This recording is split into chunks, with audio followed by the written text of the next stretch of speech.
Good day, my beautiful people, and welcome back to the Grey and J family. If you're new to this channel, mash up that subscribe button down below. Don't forget to hit that notification bell because we post videos whenever we can. So it is 7:23 early in the morning, and today is day 4 post retrieval day.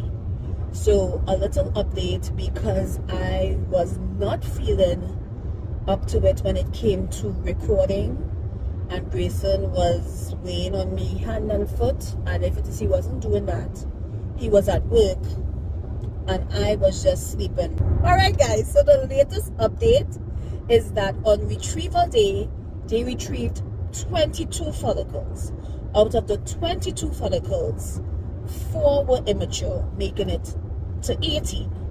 And out of the 18, 8 were not fertilized. They said that it was a low egg quality and it just didn't fertilize. So that brought us down to 10. Greyson is extremely tired because I wake him up and he got straight up, get ready, and he's driving. I couldn't do this drive by myself, even though I've been only talking. Sorry guys. Greyson, sorry guys, I'm exhausted. Yeah. I apologize. Yes, but that's alright because I could talk for the both of us. But imagine that. Drive for the both of us. What? So you're about to have to drive for the both of us. Imagine that. Tomorrow is going to be, if everything is fine and it's what's normal, I could possibly have my transfer day tomorrow. It's a 50-50. And then the first of the following month, we could be testing to make sure we're positive and pregnant. Yeah. I'm a little excited. I'm a little excited. But calm. How you feel? Exhausted. I told you guys it. I bet you I take some Tylenol before this appointment because the pressure with them going to do a transvaginal or just can't take it. It's uncomfortable. Sick. You're definitely showing signs of this. We need to just freeze your embryos and wait. I mean, you got fluid in there already. See this black pocket? That's fluid that's leaked out as part of hyperstimulation. So I think, the best thing we could do to prevent you from getting really sick. What is the good news? The good news is you can go ahead and sit up. I think you'll get better. And the other good news is that even if we need to freeze your embryos, it doesn't reduce the chances that you'll get pregnant. It just delays getting pregnant, which is always a disappointment. But if you get really sick because you got pregnant this week, it's horrible. You can end up in the hospital. So I mean, based on the size of your ovaries, you probably have I would say moderate.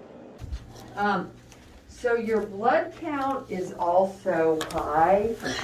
So since you start leaking fluid out of your ovaries and blood vessels, the blood count can go up. You get hemo concentrated, a higher blood count. So what I think we should do, we cannot do a transfer. I don't think that would be recommended. I mean, it's obvious after looking at you. Your ovaries are sort of big and they can move around. So you're going to want to drink a lot of fluids, eat a little, stay on your aspirin. And then I want to see you back tomorrow. Many minutes later. Alright guys, so we are done with our appointment, and in a nutshell, our transfer tomorrow is cancelled. So I was 50-50 expecting this. However, I'm a bit disappointed. Greyson more so than me, but I know how my belly was feeling. I know how bloated I feel. And in layman's terms, if both ovaries were hyperstimulating and my right ovary worse than my left ovary, my right ovary is not only hyperstimulating, it's leaking fluid into my abdomen. So it is so serious that she's like, you need to call out of work. You cannot do any strenuous activity. She's like, you look good.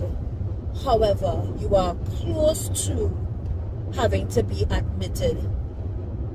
And if for any reason you feel worse by the end of the day or tomorrow, they gave me an emergency number to call. I think she gave me her private number.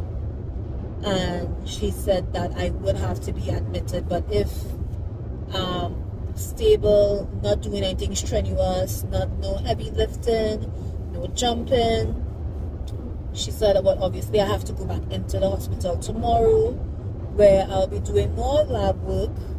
I have to do an IV fluid. I don't know what type of IV. She was naming a bunch that I would have to get in my visit tomorrow. Are you fine?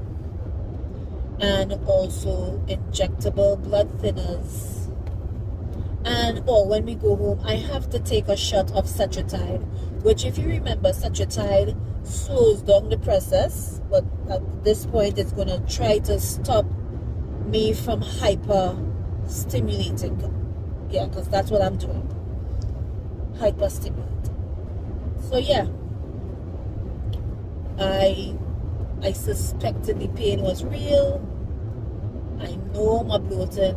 I thought, that I might be hyperstimulating. I just was hoping that it's just me and my mind and me being such a pussy for pain that I can't handle the pain, and no. So they're gonna freeze the embryos tomorrow. Hopefully I'll get to see pictures. And we are going to do our transfer just another month. Just not tomorrow.